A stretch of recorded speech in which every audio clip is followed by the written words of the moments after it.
Morning students, I am Preeti Sharma from Adarsh Niketan Senior Secondary School Jhunjhunu, your assistant teacher. Today we are going to start our chapter 4 Agriculture.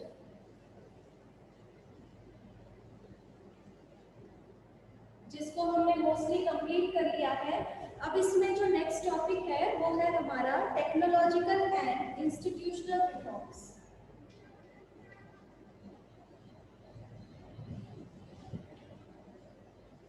Technological and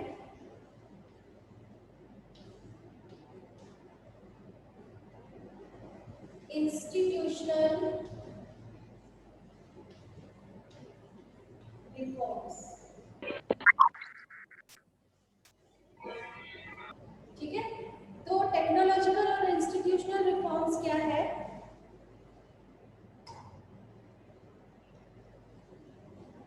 इसमें देखो, agriculture has been practised in India for thousand of years. ये तो हम सभी जानते हैं कि agriculture जो है वो सबसे इम्पोर्टेंट वर्क कहलाता है इंडिया का, और एग्रीकल्चर जो है वो कम से कम हजारों साल पुराना एक ऑक्यूपेशन है। Sustained use of land without compatible techno-institutional change have hindered the place of agriculture development in the country। कि पहले तो इतनी टेक्नोलॉजी भी नहीं थी, कोई इंस्टीट्यूट नहीं था इनको कोई चेंजेस लाने के लिए। जैसी चीज़ें जो अवेलेबल होती थी लोगों के पास में, उसी को यूज़ करके एग्रीकल्चर प्रोसेस को बढ़ाया जाता था।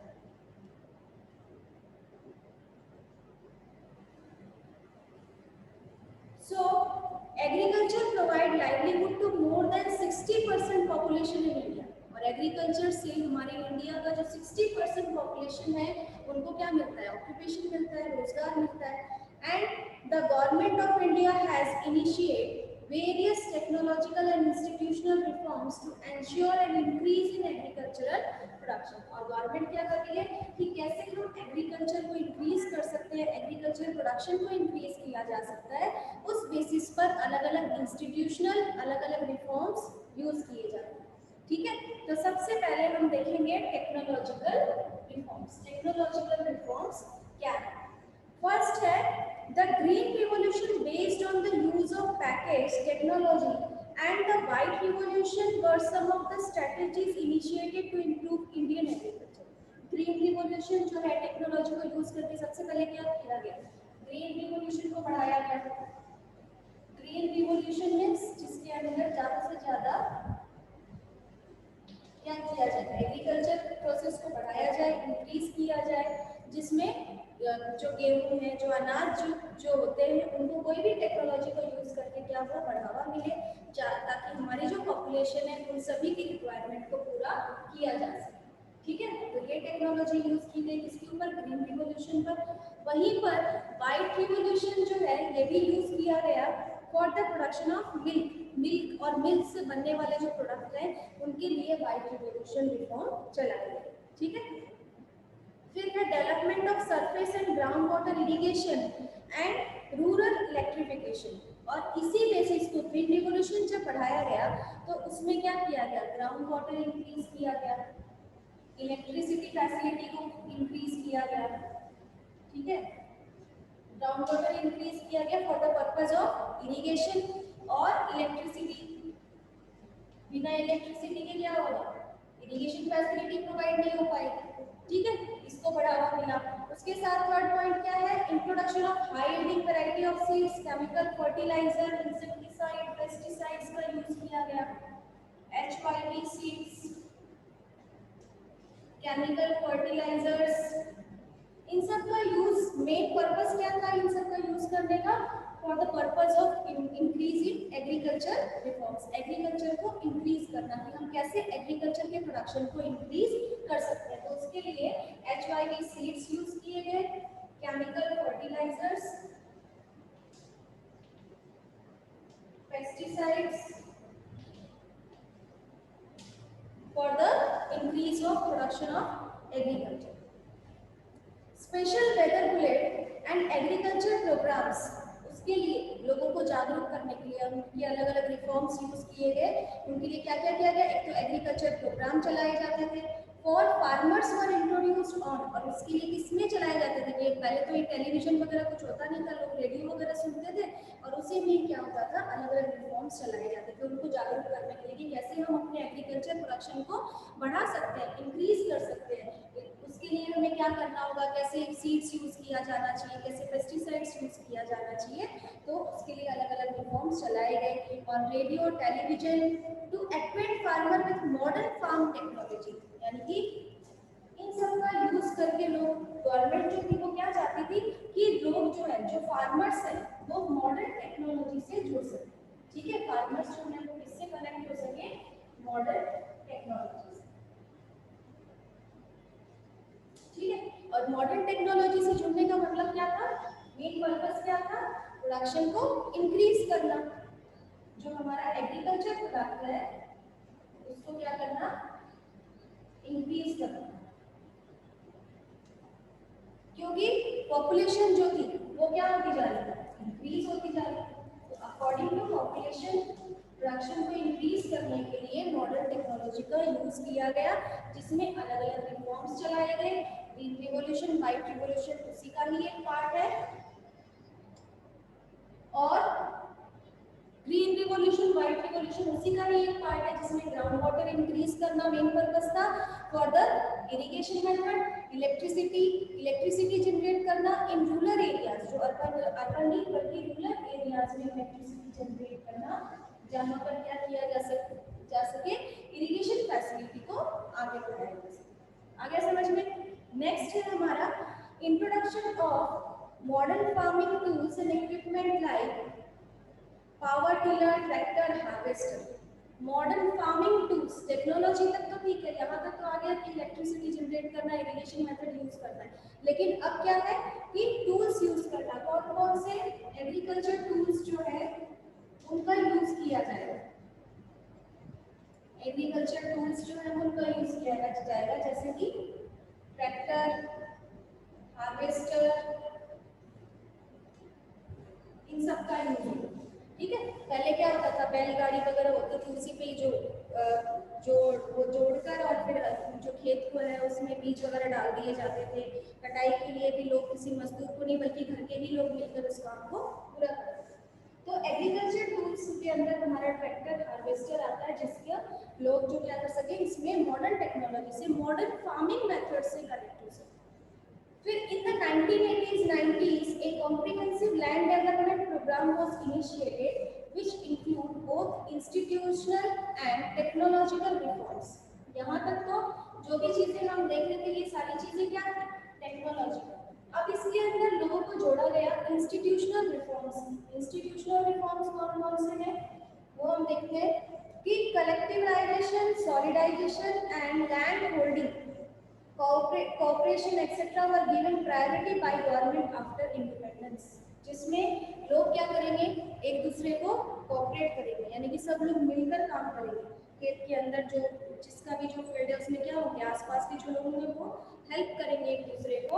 आफ्टर इंडिपेंडेंस ऐसा एक रिफॉर्म जो है वो यूज किया गया। फिर abolition of zamindari system, zamindari system को खत्म कर दिया गया कि लोग क्या करते थे, खेत में अनाज वगैरह उगाने के लिए जमींदार से पैसे वगैरह लेकर आते थे और फिर उनसे जो भी प्रोडक्शन होता वो पूरा उस जमींदार को देने में ही पूरा चला जाता था। तो उस सिस्टम को, उसमें उनकी जमीन भी चली जाती थी, तो इस जमींदारी सिस्टम को खत्म कर दिया गया। And land reforms was the main focus of our first 5 year plan. और लैंड रिफॉर्म जो फर्स्ट 5 ईयर प्लान बनाया गया, मैम, जिसे हम पंचवर्षीय योजना कहते हैं कि 5 साल, आने वाले 5 सालों में मैम, गवर्नमेंट क्या काम करेगी। यस, मैम बोर्ड साफ नहीं दिख रहा। साफ नहीं दिख रहा। Yes ma'am.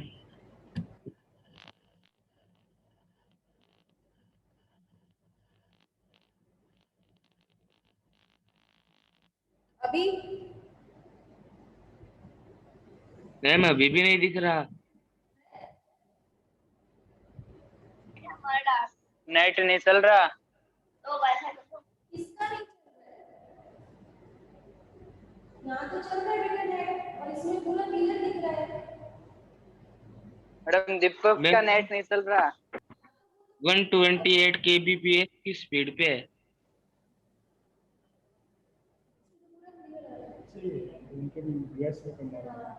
दीपक आपके ही नेट में प्रॉब्लम है, वहीं चेक करो बेटा, है ना? यहाँ तो ये क्लियर आ रहा है।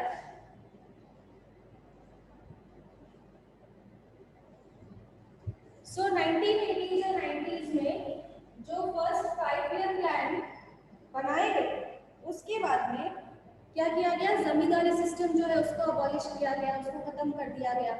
जो रिफॉर्म्स है, लैंड को हम कैसे और ज़्यादा इम्प्रूव कर सकते हैं एग्रीकल्चर के लिए, उसमें काम किया गया, यानी कि उसको कैसे हम इम्प्रूव कर सकते हैं फॉर द एग्रीकल्चर प्रोडक्शन। फिर एस्टेब्लिशमेंट ऑफ ग्रामीण बैंक जो है उनको एस्टेब्लिश किया गया, कोऑपरेटिव सोसाइटीज इंक्रीज की गई, ग्रामीण बैंक जो है वो एस्टेब्लिश किए गए, इसलिए कि जो भी लैंड होल्डर्स है, जो भी जमींदारी सिस्टम के अंदर क्या होगा, जो भी लैंड होल्डर्स होंगे उन लोगों के लिए क्या किया गया, ये cooperative societies bank for providing loan, उन लोगों को लोन प्रोवाइड किया जा सके कि जो भी उन्हें अपने लैंड के अंदर कुछ भी इम्प्रूवमेंट चाहिए या कुछ भी उसमें नई टेक्नोलॉजी को यूज करना चाहते हैं, जिसके लिए उनके पास सारे सफिशिएंट चीज़ें अवेलेबल नहीं होती है, तो उसके लिए वो क्या करेंगे, बैंक से लोन लेंगे। पहले तो क्या होता था, जमींदारी सिस्टम होती थी, वहां से पैसे लेकर आते थे और उसको चुकाने में ही क्या हो जाता था, उनकी पूरी जमीन चली जाती थी। तो ये ग्रामीण बैंक, कोऑपरेटिव सोसाइटीज और ये बैंक जो है इनको इनिशिएट किया गया for loan facility to the farmer at lower rates of interest, और लोअर रेट ऑफ इंटरेस्ट में उनको लोन प्रोवाइड किया जा सके। ठीक है।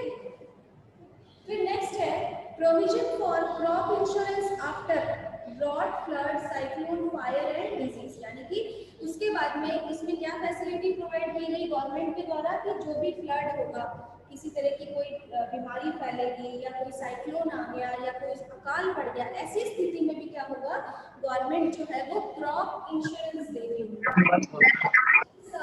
जिस फसल से जो नुकसान हुआ है उसका उन्हें इंश्योरेंस प्रोवाइड होगा, किससे, गवर्नमेंट से। ठीक है।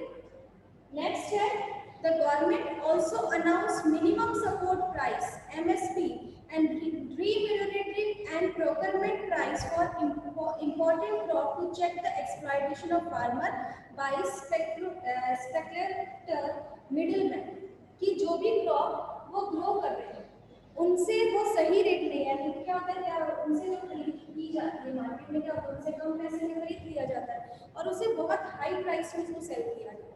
तो ये इसके लिए एक MSP यानी कि मिनिमम सपोर्ट प्राइस जो है वो एक फिक्स की गई गवर्नमेंट के द्वारा कि हर क्रॉप के ऊपर जो है वो कितनी प्राइस होगी, वो फिक्स होगी और उसके बारे में फार्मर्स को भी क्या होगा, पता होगा, जिस बेस पर वो क्या होगा, तो फार्मर्स को किसी तरह का कोई नुकसान ना हो, है ना। तो इस तरीके से एक MSP दी गई गवर्नमेंट के द्वारा। फिर किसान क्रेडिट कार्ड दिए गए, पर्सनल एक्सीडेंट इंश्योरेंस स्कीम दी गई। ठीक है, किसान क्रेडिट कार्ड जिस पर वो लोन फैसिलिटी अवेलेबल हो सकती है, कोई इंश्योरेंस वगैरह गेट कर सकता है, और उसके बाद में कोई पर्सनल एक्सीडेंट हो तो उसमें भी क्या हो सकता है, उसको इंश्योरेंस मिलेगा गवर्नमेंट से। तो ये सारी फैसिलिटीज जो है वो टेक्नोलॉजिकली भी और इंस्टीट्यूशनल दोनों ही रिफॉर्म्स जो है वो दिए गए, किसके द्वारा, गवर्नमेंट के द्वारा। इसको दिए गए फार्मर्स। ठीक है, ये सारी फैसिलिटीज जो है वो किसको मिली, फार्मर्स। ठीक है। अब नेक्स्ट देखो, इसमें हमारा एक पैराग्राफ दिया गया है,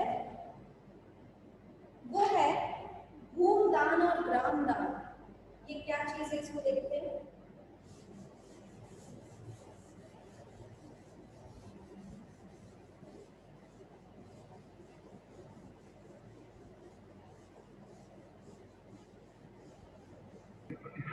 मैम अब 5 year plan policy NITI Aayog ने खत्म कर दी ना। हाँ,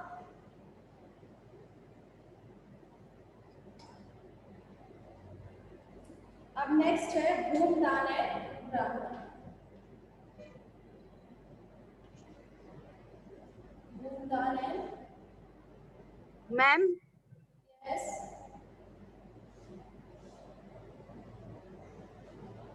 yes Vaishali.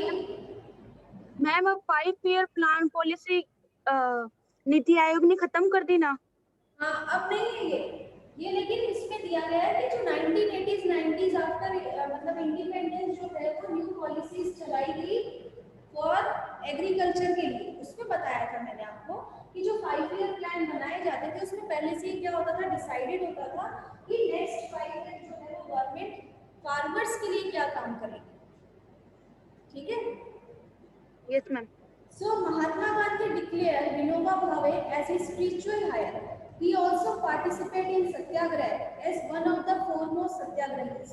He was one of the votaries of Gandhiji concept of Gram Swaraj. After Gandhiji's martyrdom, Vinoba Bhave overtook Pad Yatra to spread Gandhiji's message and covered almost the entire country. Mahatma Gandhi जिन्होंने अपना बोलते ना जो एक उत्तराधिकारी किसको माना, विनोबा भावे को, जो कि उनके साथ में सत्याग्रह में भी साथ में थे। ठीक है, सत्याग्रह के अंदर भी साथ में थे और उनके गांधी जी के डेथ के बाद में विनोबा भावे ने उन्हीं के सारे मैसेजेस जो है वो लोगों तक पहुंचाए पद यात्रा के द्वारा। ठीक है। Once when he was there delivering a lecture at Pochampalli in Andhra Pradesh, some poor landless villagers demanded some land for their economic welfare.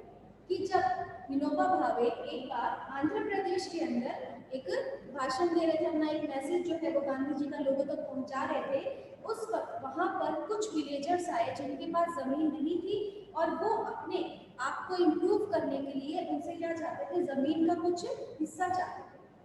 Vinoba Bhave could not promise it to them immediately but assured them to talk to the government of India regarding provision of land for them if they undertook cooperative farming.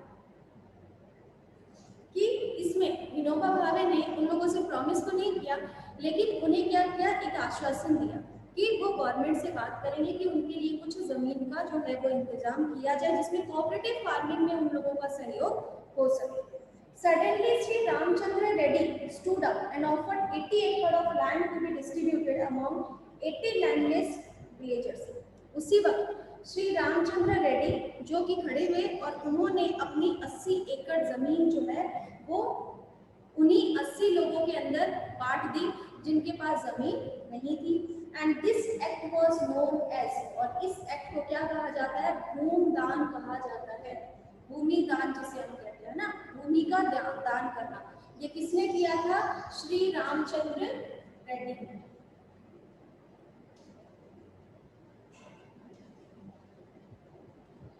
Shri Ramchandra Reddy ने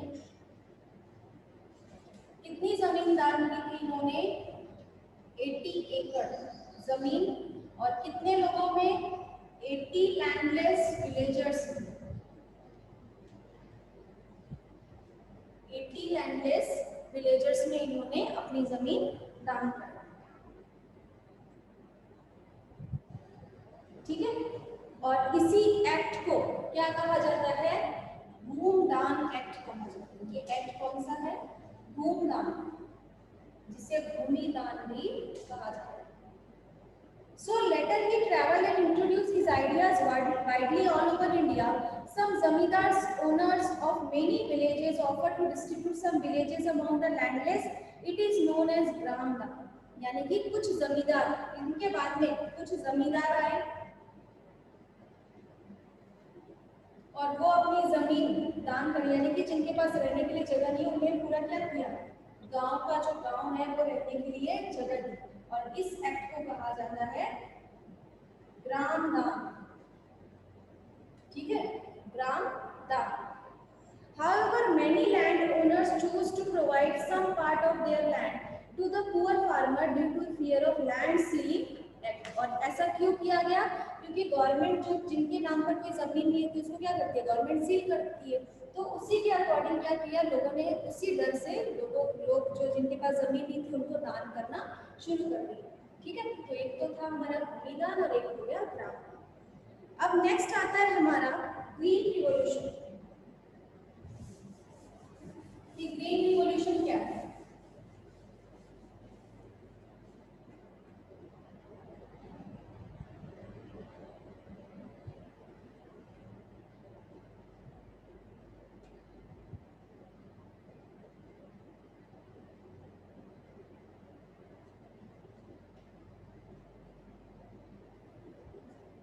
revolution, जिसे हम हिंदी में हरित क्रांति भी कहते हैं, ठीक है।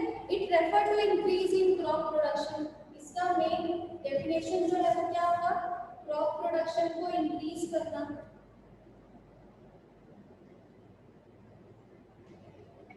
क्रॉप प्रोडक्शन को क्या करना? इंक्रीज करना। इसे हम क्या कहते हैं? ग्रीन रिवॉल्यूशन कहते हैं।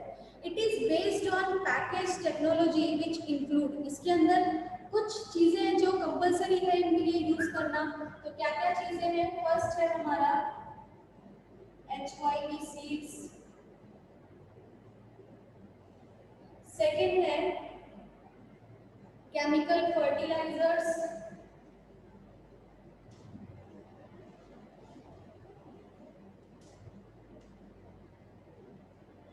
इंसेक्टिसाइड्स, की फसल जो खराब नहीं हो उसके लिए जो दवाइयां वगैरह यूज की जाती है उनको कहते हैं इंसेक्टिसाइड्स, पेस्टिसाइड्स, जिससे फसल को कोई नुकसान ना पहुंचे। फार्म मेकेनाइजेशन, कि जो भी उसमें टूल्स वगैरह यूज किए जाए वो कैसे हो? न्यू टूल्स हो, जो टेक्नोलॉजी के अकॉर्डिंग जो है वो नए रिफॉर्म्स जो लगाया गया उसी के अकॉर्डिंग न्यू टूल्स उसमें यूज किए जाए, ठीक है। नेक्स्ट है इसमें development of surface and ground water irrigation. Surface development और ग्राउंड वाटर इरिगेशन।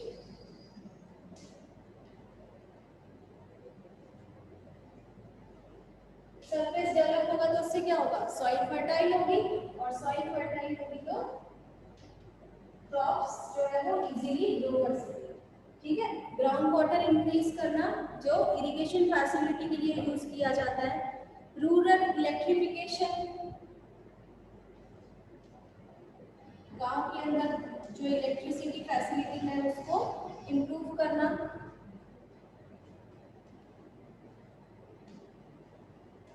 और क्या चीजें हो सकती है इसमें? डेवलपमेंट ऑफ रूरल रोड्स, क्योंकि ट्रांसपोर्टेशन सिस्टम होगा तभी क्या होगा? एग्रीकल्चर फैसिलिटी जो है वो काम में आएगी। तो डेवलपमेंट ऑफ रोड्स। और क्या है इसमें? Storage facility for crops, crops को स्टोर करना।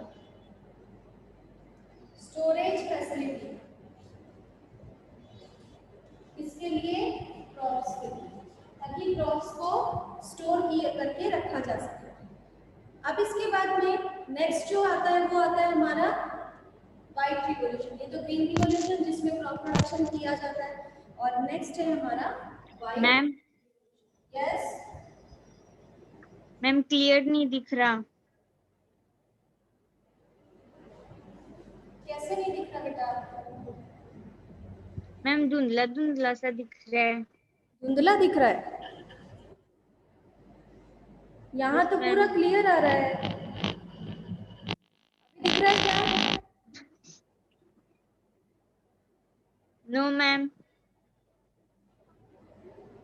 तो फिर आप ऐसा करना, बुक्स में से लिख लेना। बुक में मैम दिख रहा है। क्योंकि यहाँ तो देखो बेटा पूरा क्लियर दिख रहा है, आपके नेट में ही प्रॉब्लम है जिसकी वजह से आपको दिखाई नहीं दे रही, ठीक है। नेक्स्ट है व्हाइट रिवॉल्यूशन। जैसा कि मैंने बताया था, ग्रीन रिवॉल्यूशन जिसमें क्रॉप्स का प्रोडक्शन किया जाता है, और व्हाइट रिवॉल्यूशन जो कि मिल्क और मिल्क से बनने वाले जो प्रोडक्ट्स होते हैं उनको इंक्रीज करना, और उसे क्या कहा जाता है? व्हाइट रिवॉल्यूशन कहा जाता है। To it refer to increase in milk production in the country. ये जैसे क्रॉप को रेफर करता है वैसे मिल्क प्रोडक्शन को रेफर करता है, ठीक है। मिल्क प्रोडक्शन को इंक्रीज करना। And it is also called operation flood, यानी कि इस तरीके से इंक्रीज करना कि ऐसा लगे जैसे कि बाढ़ आ गई, तो इसीलिए इसे क्या नाम दिया गया? ऑपरेशन फ्लड का नाम दिया। ये सारी चीजें आपकी बुक में है, आप अभी लिखना चाहें तो लिख सकते हैं, अदरवाइज आप बुक में से नोट्स बना लेना। ये पॉइंट्स लिख लोगे तो आपको पता रहेगा कि हाँ हमें कौन कौन से इंपॉर्टेंट पॉइंट्स नोट करना है। ठीक है, मिल्क प्रोडक्शन और या फिर इसे ऑपरेशन फ्लड का नाम भी दिया जाता है। फिर बेटर ब्रीड्स ऑफ कैटल, इसका मेन पर्पस क्या था?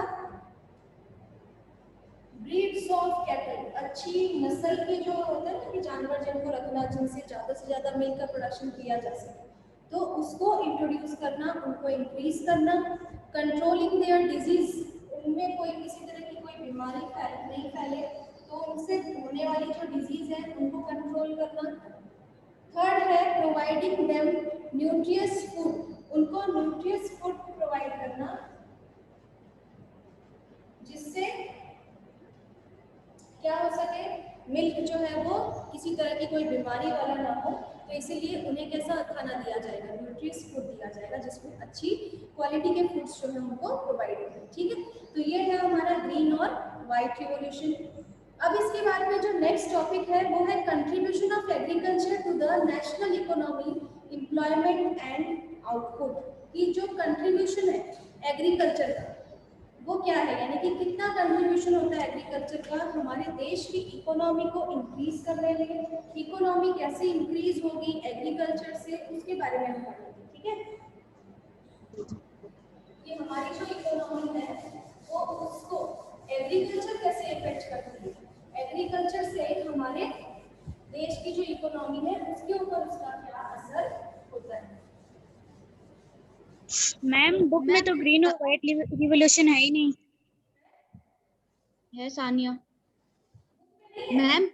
हाँ है मैम आपके पास वो वाली बुक है ना एनसीईआरटी वाली जिसमें चारों किताबें अलग मैम। हाँ, मैम एनसीईआरटी में भी है। उसमें अलग से नहीं दिया गया है उसमें, लेकिन कहीं ना कहीं बीच में वो बात जरूर आएगी, आप उसको पढ़ना, इसीलिए मैंने इसमें अलग से आपको बताया। Okay ma'am. मैम मैम अब की बार फूड सिक्योरिटी का है क्या इसमें एग्रीकल्चर में टॉपिक? क्या फूड सिक्योरिटी का टॉपिक है क्या एग्रीकल्चर में? एग्रीकल्चर में फूड सिक्योरिटी? हम्म। फूड सिक्योरिटी कहाँ है? फूड सिक्योरिटी तो आया ही नहीं, अभी तक तो अपन क्रॉप्स के बारे में पढ़ रहे थे। अब लास्ट हमारा जो टॉपिक है वो है फूड सिक्योरिटी। एग्रीकल्चर क्रॉप्स के लिए तो पढ़ रहे थे, और तो कुछ आया नहीं इसमें। मैम है क्या आपकी बार फूड सिक्योरिटी का टॉपिक? नहीं, इसमें तो नहीं है बेटा।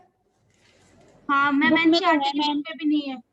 हाँ, मैम एनसीईआरटी का जो न्यू एडिशन था ना पिछले साल का, उसमें फूड सिक्योरिटी का टॉपिक हटा दिया था। अच्छा, नहीं इसमें भी नहीं है अपने पास में।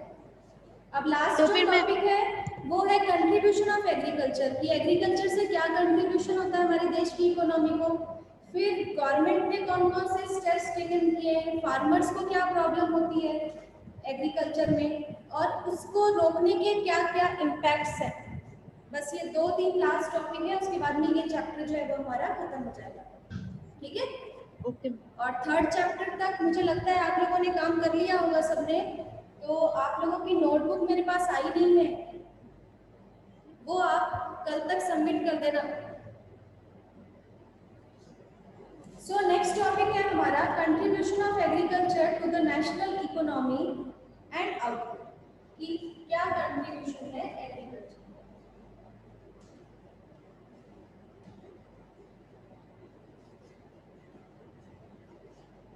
कंट्रीब्यूशन ऑफ एग्रीकल्चर, ठीक है। तो सबसे पहला जो पॉइंट है वो ये है ए सोर्स ऑफ एम्प्लॉयमेंट।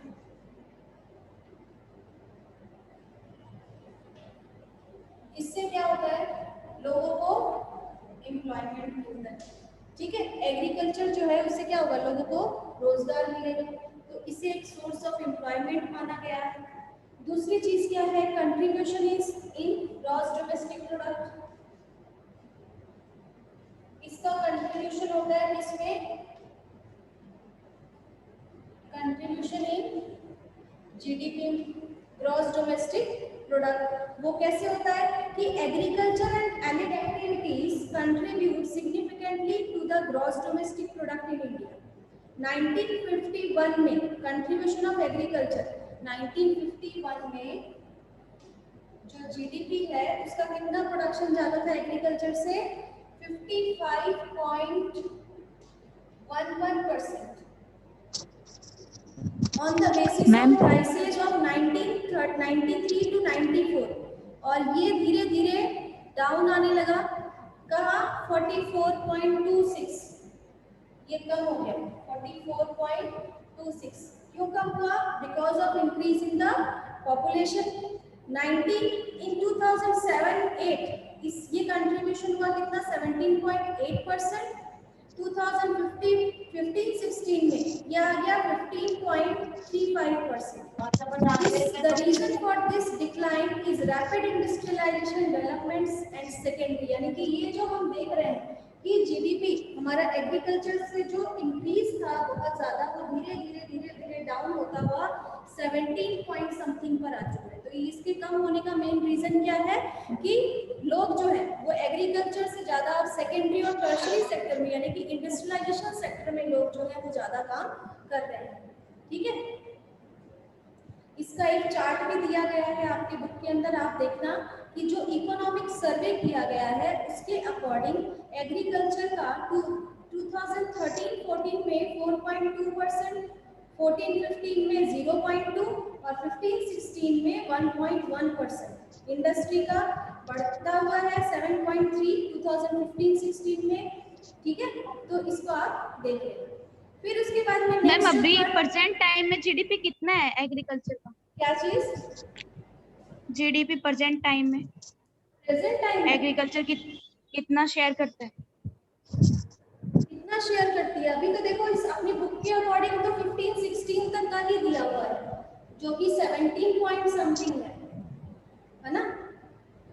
और अभी जो काउंट किया गया है वो अप्रोक्सीमेटली याद नहीं है, वो मैं देखकर बताऊंगी आपको, लेकिन 15-16 तक तो 17 पॉइंट समथिंग।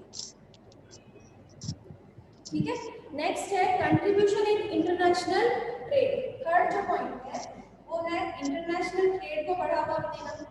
तो अगर इंटरनेशनल ट्रेड बढ़ेगा तो उससे क्या होगा? हमारी इकोनॉमी इंक्रीज होगी। इन इंटरनेशनल ट्रेड, ठीक है, इंटरनेशनल ट्रेड जो है उसको इंक्रीज करना। So in context to world agriculture product, India contribute 2.07% in export. Export में इंडिया जो है वो कितना कंट्रीब्यूट कर रहा है? 2.07%. With the viewpoint of export on agriculture good, India is at the 10th place in the world. Export agriculture goods को export करना, उसमें इंडिया जो है वो कौन से नंबर पर आता है? 10th number. ठीक है, 10th नंबर पर आता है। This is the fourth biggest sector of Indian export. Tea, sugar, oilseed, tobacco, spices, fresh fruit, basmati rice. ये मेजर एक्सपोर्ट्स हैं जो कि इंडिया से एक्सपोर्ट किए जाते हैं। और इनमें फोर्थ बिगेस्ट सेक्टर में आता है इंडिया, जो टी, शुगर ये जो एक्सपोर्ट किए जाते हैं उसमें फोर्थ बिगेस्ट सेक्टर है इनका, इन सब के प्रोडक्शन का। Other agriculture products such as jute, cloth, poultry, etc. are also included in this. While food grain from the major items import of India. Food grain जो है वो क्या होते हैं? मेजर इंपोर्ट्स होते हैं जो कि बाहर से भी मंगवाए जाते हैं, लेकिन ज्यादातर जो है वो इंटरनेशनल ट्रेड किया जाता है इंडिया से। ठीक है, तो इसमें इसका योगदान है। नेक्स्ट है provision of raw material for industries. Industries के लिए रॉ मटेरियल्स प्रोवाइड करना, raw material for industries. Next है हमारा इसमें industrial market for industrial product. जो प्रोडक्ट है उनके लिए मार्केट अवेलेबल होगी, मार्केट फॉर इंडस्ट्रियल प्रोडक्ट। ठीक है, इंडस्ट्रियल प्रोडक्ट्स के लिए क्या होगा? मार्केट अवेलेबल होना। और लास्ट जो हमारा टॉपिक है वो है फूड सिक्योरिटी। तो फूड सिक्योरिटी का सिर्फ हमारा इसमें इतना ही दिया गया है कि जो भी इकोनॉमी को इंक्रीज करने के लिए इसमें अलग अलग स्टेप्स यूज किए गए हैं, उन सब का मेन पर्पस क्या है, हमारा फूड सिक्योरिटी की। यहाँ पर जितनी भी पॉपुलेशन है उनमें क्या हो, उनकी खुद की भी क्या हो, फूड सिक्योरिटी की। यहाँ जो पॉपुलेशन है उनको खाने को तो मिल ही जाएगा। ठीक है,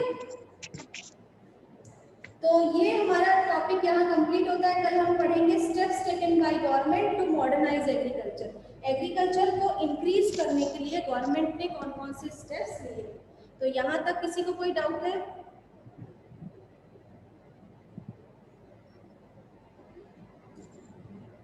मैम लास्ट 5 ईयर प्लान कौन सा था?